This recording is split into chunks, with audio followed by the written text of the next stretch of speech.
Thank you for having me. I'm Jodie from Public Knowledge. I would say that my take on the state of competition in broadband and the state of the values that our broadband policy is serving right now is much less optimistic. In terms of competition, I think the state of competition in the U.S. is very disappointing. Far too many customers have just one or two broadband providers to choose from.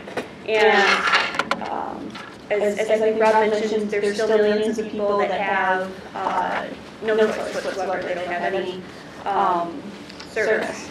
And this, I think, is a big issue. This is something we care about. It's not just, well, those people are really hard to serve, so it's okay if we don't serve them. We've, as a nation, created a policy to invest in a communications infrastructure. We've decided this is where we want our economy to go. And if we do that, it's not okay to then say, well, but some people don't get to participate in that because they live in rural America, they're farmers or something like that.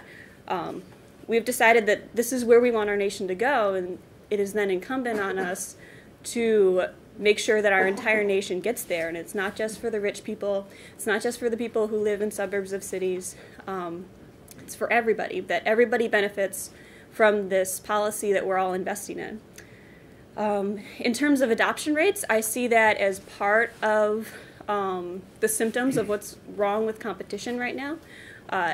If the network is built out, but adoption rates are very low, that's also a problem. I think we need to look at actual usage statistics, not just theoretical availability of broadband. Because if the prices are too high, or if there's, as the other Rob mentioned, if there's digital literacy problems, that's also an issue. The end goal here isn't to build out a really nice network that's pretty to look at. The end goal is to get people having access and actually using the communications infrastructure and having access to all the benefits and all the services that you can use through internet services.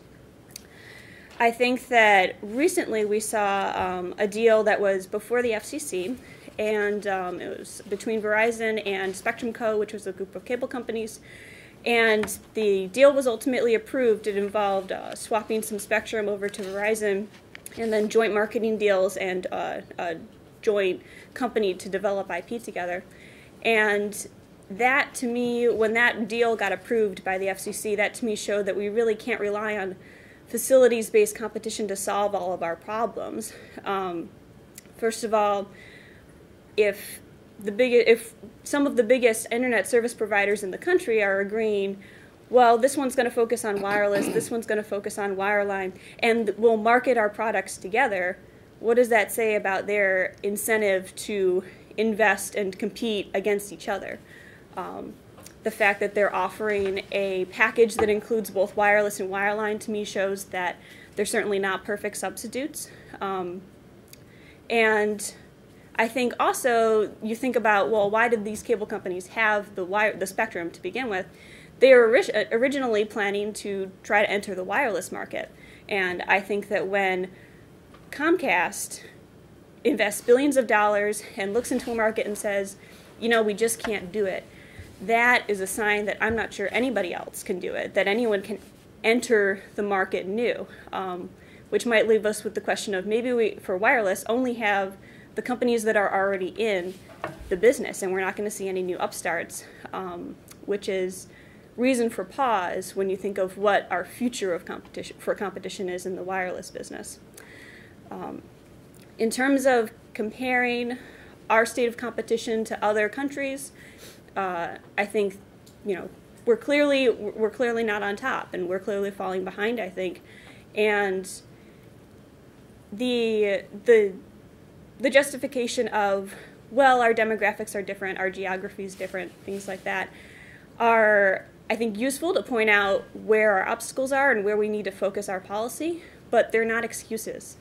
This, you know, we're talking about real people and real access to this infrastructure, and it's not enough to just give ourselves a trophy for participating and go home. We need to take a really hard look with open eyes at where we're falling behind, why we're falling behind, and then say, well, what can we do to fix it? You know, it's not an option to just say, well, we tried really hard, but we did our best and we're done. And I'll also note that there are some things that competition won't provide. There are information problems in the market. You know, people are rational. They're not going to spend hours and hours studying the terms of service of each possible provider when they're picking between providers, if they get to pick between providers.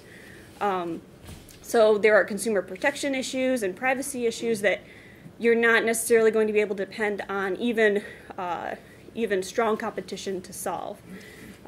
I will say there's a couple areas of hope, or at least of interest, that we're seeing. I think that municipal broadband is providing some really interesting examples of communities that are taking their broadband future into their own hands. And we're seeing different communities try different tactics, and I think it's been teaching everybody a lot about what is possible and what can happen for the incumbents in the market when they suddenly have a new competitor that's offering a really compelling service. I think that when we saw a couple years ago AT&T and T-Mobile tried to merge and the deal got blocked by the DOJ and the FCC, we're now seeing, it's been a couple of years, and we're now seeing investment in the smaller companies, Sprint and T-Mobile, or interest in investment in those companies. And I think that that's a sign that investors respond well to a policy that says we're not just going to be happy with the duopoly, we're going to focus on making sure that there's real choice in the market. And finally, I guess I'll just say that if in the past, since the 1996 Telecom Act, we focused a lot on facilities-based competition, and if in the past we've put all of our money on competition policy and it hasn't given us the results that we're looking for, we need to pull another arrow from our quiver. We need to look at broadband policy and new ideas and new structures that can serve the values that we want to underlie our network.